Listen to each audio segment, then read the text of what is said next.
बड़ी खबर दिल्ली के दहलीज से, जहां पर किसानों का आंदोलन चल रहा है। दिल्ली के बॉर्डर से लेकर संसद तक आज जबरदस्त हलचल है। हम हर खबर आप तक पहुंचाएंगे। 10 बजे की 4 बड़ी खबरें। सबसे पहले आपको बताते हैं, दिल्ली के बॉर्डर पर बड़ी संख्या में सुरक्षा बल की तैनाती है। आंदोलन को खत्म करने के लिए पूरी तैयारी की जा रही है। उधर आज से संसद का बजट सत्र शुरू हो रहा है। संसद से हर अपडेट आपको देंगे। आखिर में बात जबरदस्त ठंड की भी होगी। दिल्ली में रिकॉर्ड तोड़ ठंड पड़ रही है। पहाड़ों पर बर्फबारी और उसका असर मैदानी इलाकों में। दिल्ली में अलर्ट यह है कि अगले 2 दिन तक शीतलहर की वजह से लोगों को ठंड का सामना करना पड़ सकता है। तो ये 4 बड़ी खबरें हैं जिन पर प्रमुख तौर पर नजर बनी रहेगी। लेकिन सबसे पहले बड़ी खबर किसान आंदोलन को लेकर, क्योंकि सबसे ताजा अपडेट वहीं से है। राकेश टिकैत ने कहा है कि वो गाजीपुर बॉर्डर से हटने वाले नहीं हैं। टिकैत ने लोगों से शांति बनाए रखने की अपील की है। ये बड़ी खबर है। कल पूरी रात गाजीपुर बॉर्डर पर हलचल रही। देर शाम तक वहां पर बड़ी संख्या में फोर्सेस का जुटना शुरू हो गया था। आशंका इस बात को लेकर थी कि देर रात वहां पर बड़ा एक्शन हो सकता है, लेकिन उसके बाद राकेश टिकैत के इमोशनल कार्ड ने पूरी तस्वीर को बदल कर रख दिया।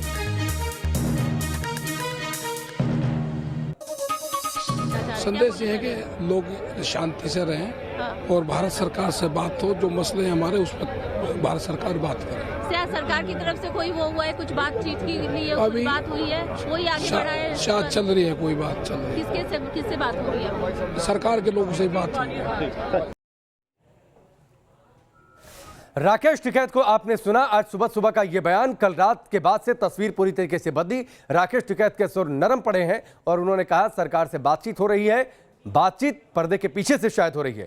कल से दिल्ली के अलग अलग बॉर्डर पर जो हलचल बढ़ी है वो अभी तक जारी है। कल शाम तो ऐसे लगा था जैसे गाजीपुर बॉर्डर पर धरना खत्म हो जाएगा, लेकिन अभी तक ऐसा हुआ नहीं। राकेश टिकैत धरना स्थल पर अड़े हुए हैं। टिकैत के इमोशनल कार्ड के बाद यूपी के अलग अलग इलाकों से बड़ी संख्या में किसान गाजीपुर बॉर्डर पहुंचने लगे हैं। उधर सिंघू बॉर्डर से भी बड़ी खबर सामने आई है। सिंघू बॉर्डर पर पुलिस की तैनाती कल से और ज्यादा बढ़ गई है। बड़ा एक्शन हो सकता है, इस बात को लेकर आशंका है। दिल्ली के 3 स्थल जहां पर आंदोलन चल रहा है, सिंघू बॉर्डर, गाजीपुर बॉर्डर और टिकरी बॉर्डर, तीनों जगहों पर बड़ी संख्या में फोर्सेस की तैनाती है। लेकिन कल रात गाजीपुर बॉर्डर पर लगा था इस आंदोलन का क्लाइमेक्स आ जाएगा, आंदोलन की समाप्ति हो जाएगी। जितनी बड़ी संख्या में वहां पर जवानों की तैनाती थी, आशंका इस बात को लेकर थी कि क्या राकेश टिकैत की गिरफ्तारी होगी या वो खुद गिरफ्तारी देंगे, लेकिन उनके इमोशनल कार्ड ने तस्वीर को बदल कर रख दिया। इस वक्त की एक और बड़ी खबर है। आरएलडी नेता जयंत चौधरी पहुंचे हैं गाजीपुर बॉर्डर। किसानों से मिलने गाजीपुर बॉर्डर पहुंचे हैं जयंत चौधरी।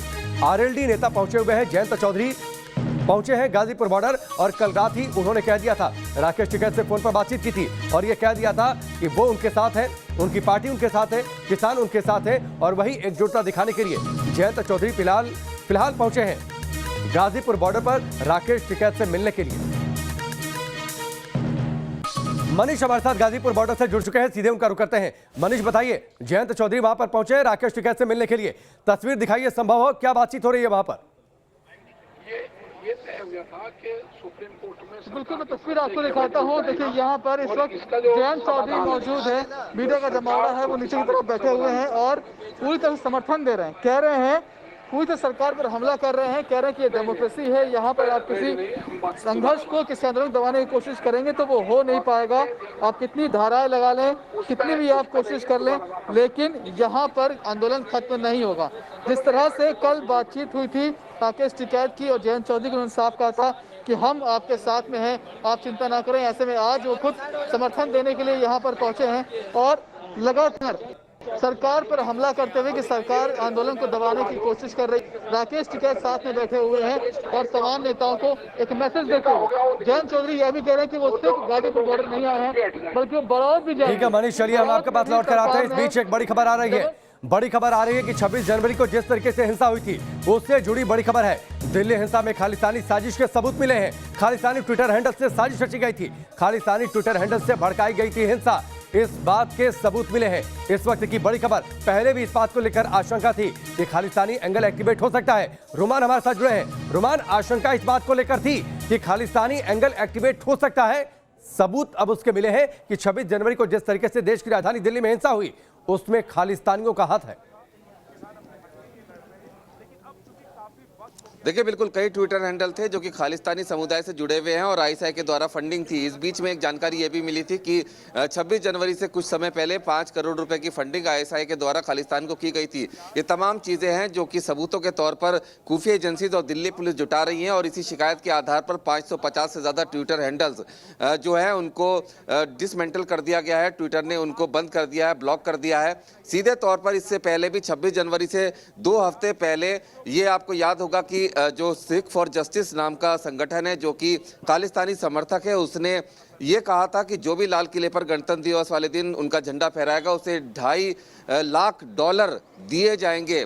इंडिया गेट पर भी झंडा फहराने वाले को बड़े रकम का ऐलान किया गया था। तो सीधे तौर पर झंडे फहराए गए हैं और जो अब जानकारी सामने आ रही है उसमें सीधे तौर पर खालिस्तानी एंगल है और ये जानकारियां लगातार इनपुट्स पहले से दिल्ली पुलिस और खुफिया एजेंसीज को मिल रहे थे और इसी बारे में जानकारी किसान नेताओं को भी दिल्ली पुलिस ने दी थी ताकि जो परेड है उसका रूट वो छोटा रख सके, केएमपी पर या आसपास कहीं रख सके और जिसकी आशंका थी वही हुआ। और अब सीधे तौर पर जितने भी साजिशकर्ता इस पूरे मामले में पहले भी इस बात को लेकर आशंका थी और जल्दी कोर्ट में भी इस बात को लेकर चर्चा हुई थी। तब कोर्ट ने सरकार से कहा था हलफनामा पेश करिए। जानकारी ये भी आ रही है कि 6 लोगों की पहचान भी की गई है। देखिए बिल्कुल पहचान काफी लोगों की गई है और तमाम जो लोग हैं इस साजिश के पीछे जो लोग थे उनके चेहरे बेनकाब जल्दी होंगे क्योंकि लगातार जो सबूत हैं जो तस्वीरें हैं उसके आधार पर और दूसरे जो इंटेल इनपुट थे उसके आधार पर तमाम इन्वेस्टिगेशन चल रही है और जल्दी तमाम लोग हैं वो सामने आएंगे, उनको गिरफ्तार किया जाएगा। अभी काफ़ी लोग ऐसे हैं जिनकी पहचान की गई है क्योंकि इससे पहले भी एनआईए ने इस पूरे मामले में कई लोगों को सम्मन देकर पूछताछ के लिए बुलाया था क्योंकि फंडिंग के जो सबूत मिले थे खालिस्तानियों के यहाँ पर जो मुखटे चेहरे वाली एनजीओज हैं उनको फंडिंग की गई थी और उसके जरिए ही ये तमाम हिंसा भड़काने की साजिश रची गई। ठीक है रोमान, चलिए हमसे जुड़ने के लिए आप आगे भी आपसे हम बातचीत तक करते रहेंगे। आप हमारे साथ बने रहिए। हमारे साथ मोहित जुड़े हुए हैं टिकरी बॉर्डर से, उनका रुख कर लेते हैं। मोहित बताइए टिकरी बॉर्डर पर स्थिति क्या है? रोज की तुलना में आज ज्यादा फोर्स है, माहौल क्या है, जरा तस्वीरें दिखाइए। देखिए राकेश, अगर तुलना हम कल की करें तो आज पैरामिलिट्री फोर्सेज और दिल्ली पुलिस के जवानों की तैनाती ज्यादा बढ़ा दी गई है। 10 लेयर की सुरक्षा व्यवस्था यहाँ पे की गई है और आपको इस वक्त आपको सूरत हाल दिखाते हैं मंच पर देखिए जो किसान है आगे बढ़ते हुए आपको इस वक्त नजर आएंगे। एक और आपको तस्वीर, सबसे महत्वपूर्ण तस्वीर आपको दिखा रहे हैं कि मंच से आगे बैरिकेड के बिल्कुल करीब आगे बढ़ने की कोशिश कर रहे हैं। यहाँ पे खड़े हैं। दिल्ली पुलिस के जवानों की तैनाती पहले की तुलना में ज्यादा बढ़ा दी गई है और इसके अलावा जो दंगा निरोधी दस्ता है उसकी भी यहाँ पे तैनाती कर दी गई है। और यहाँ पर देखिए लगातार जो है वो नारे लगाते हुए आपको नजर आएंगे। सीमेंटेड बैरिकेड्स भी यहाँ पे लगाए और सीमेंटेड बैरिकेड्स एक लेयर नहीं कई लेयर यहाँ पे लगाए गए। अब आपको आगे लेकर चलते हैं कि किस तरीके से सुरक्षा व्यवस्था यहाँ पे। ठीक है, चलिए मोहित आपके पास आता है। बड़ी खबर यह है कि दिल्ली के मंत्री सत्येंद्र जैन सिंघू बॉर्डर जाने वाले हैं। सत्येंद्र जैन के साथ राघव चड्ढा भी जाएंगे। सुबह 11 बजे किसानों से मिलेंगे आम आदमी पार्टी के ये नेता।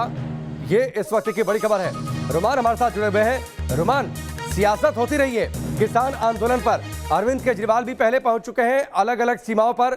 अभी ये 2 मंत्री पहुंचने वाले हैं, राघव चड्ढा पहुंचने वाले हैं और साथ ही सत्येंद्र जैन जो दिल्ली सरकार में मंत्री भी हैं।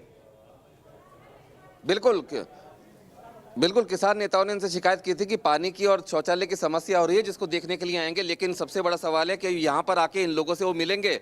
ये वो लोग हैं जो यहाँ के स्थानीय ग्रामीण हैं जिनकी दुकानें थी यहाँ पर, इनकी दुकानें बंद है। आप देख सकते हैं कि इन्होंने लिख रखा है इनकी दुकान 2 महीने से बंद है। काय की दुकान थी आपकी, कब से बंद है? छोले भटूरे की थी जी। कितना नुकसान हो गया? जी बहुत नुकसान हो गया जी। तो क्या किसान नेताओं से बात की आपने?